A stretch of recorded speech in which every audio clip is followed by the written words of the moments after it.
Shalom sahabat yang baik hati, salam sehat bagi kita semuanya. Marilah kita berdoa. Allah Bapa di dalam Yesus Kristus, kami bersyukur untuk kasih-Mu yang senantiasa memelihara hidup kami.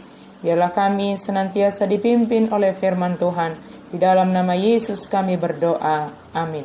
Firman Tuhan bagi kita hari ini dari Roma 8 ayat 17. Dan jika kita adalah anak, maka kita juga adalah ahli waris. Maksudnya, orang-orang yang berhak menerima janji-janji Allah yang akan menerimanya bersama-sama dengan Kristus, yaitu jika kita menderita bersama-sama dengan Dia, supaya kita juga dipermuliakan bersama-sama dengan Dia. Aimolo anak kita, dohok mapanean, panean di debata. Dongan panean ni Kristus, molo tong dongan na hita di sitaonon, gabe dongan na hita sugut nang di hasangapon. Ahli waris yang menerima janji Allah. Paulus memakai soal pengangkatan sebagai anak untuk menggambarkan hubungan baru orang percaya dengan Allah. Dalam budaya Romawi, orang yang diangkat sebagai anak kehilangan semua hak di dalam keluarga lamanya dan memperoleh semua hak seorang anak yang sah dalam keluarga barunya. Dia menjadi seorang ahli waris penuh atas harta warisan keluarga barunya. Demikian juga ketika seorang menjadi orang Kristen, dia mendapatkan semua hak istimewa dan tanggung jawab seorang anak dalam keluarga Allah. Salah satu hak istimewa yang luar biasa ini ialah dipimpin oleh Roh Kudus. Kita mungkin tidak selalu merasa seperti menjadi milik Allah, tetapi Roh Kudus adalah saksi kita.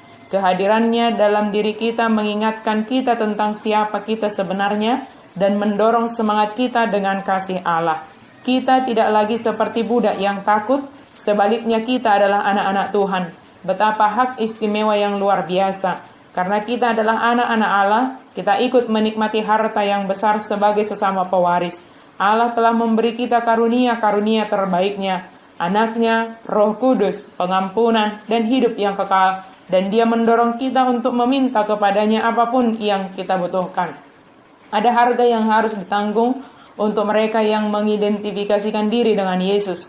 Bersamaan dengan menjadi ahli waris dan janji-janji Allah, Paulus juga menyebutkan penderitaan yang harus dihadapi orang-orang Kristen. Penderitaan apakah yang harus kita tanggung?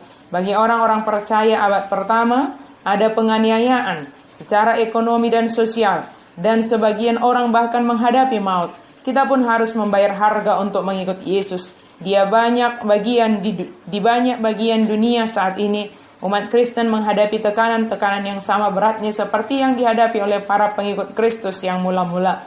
Untuk hidup seperti Yesus, yaitu dengan melayani orang lain, menyerahkan hak pribadi, menolak berbagai tekanan untuk menyesuaikan diri dengan dunia, artinya selalu menuntut pengorbanan. Sekalipun demikian, tidak ada penderitaan kita yang dapat dibandingkan dengan harga luar biasa yang dibayar oleh Yesus untuk menyelamatkan kita. Pengorbanan Yesus untuk mengangkat kita sebagai anak Allah, yang menjadikan ahli waris bagi setiap janji Allah. Namun sebagai ahli waris yang menerima janji Allah, bagaimana kita setia hidup dalam kebenaran Allah. Dalam hal ini, sering godaan itu datang dalam diri kita sendiri. Kepada kita telah diberitahukan cara hidup sebagai anak Allah, sebagai pewaris janji-janji Allah. Namun kita sering menjalani kehidupan kita sesuai dengan kehendak dan keinginan kita sendiri. Seseorang yang meninggalkan keluarga lamanya dan hidup dalam keluarga baru, yang mengangkatnya sebagai anak dan ahli waris, tentu harus mengikuti aturan dan kebiasaan dalam kehidupan keluarga barunya.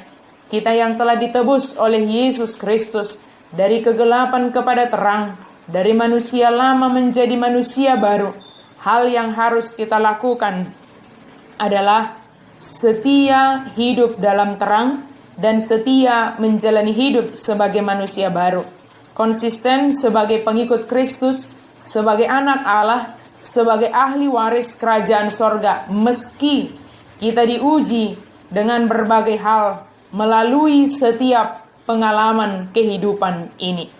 Sahabat yang baik hati, Tuhan memberkati kita dengan melimpahkan segala kebaikan di dalam kehidupan kita, memampukan kita menjadi ahli waris kerajaan Allah di dalam Yesus Kristus, tetap setia, tetap taat kepada Allah yang telah mengangkat kita menjadi anaknya, menjadi ahli warisnya. Dalam Yesus kita akan dimampukan. Amin, mari kita berdoa. Terima kasih Tuhan untuk firman-Mu. Terima kasih Tuhan untuk kebaikan-Mu. Engkau telah menebus kami, mengangkat kami sebagai anak-Mu, menjadi ahli waris kerajaan-Mu ya Allah. Biarlah kami setia hidup sebagai anak Allah, sebagai anak terang, sebagai manusia baru. Terima kasih ya Tuhan, di dalam nama Yesus kami berdoa dan berserah. Amin.